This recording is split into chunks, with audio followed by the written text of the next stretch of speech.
dakigu Iruñerreko itzulia irabaziko duzun ala ez, baina gaurkoan, atzokoan bezala, argi geratu zaigu Iruñerreko itzulia hau irabazteko erori nahi duzun errezeta erasoa dela, erasoa.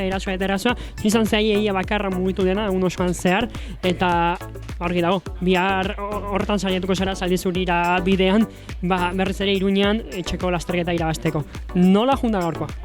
Bai, ni beti saiatzen naiz joko bat izatea, eta azkenan nik uste ez direla bakarrik azkenengo kilometroak, baizik eta lasterketa oso luze bat dela, eta hori, joko bat dela. Ez gustatzen geratzea zerrez egin gabe, ze ez dator nire izaerarekin, bai. Eta gaur hori egin dut.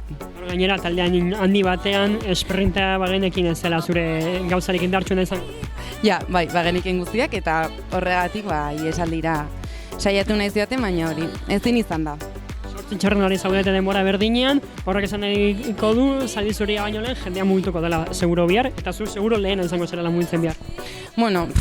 Ez dakigu nola joango den, ez dakit nik ez da ere egingo dugan edo zerrez, baina bai, saiatuko nahi zalik eta hoenen egiten. Zure taldeare oso indartsu ari da, talde sendo dakazu, zure aukerak baliatzeko.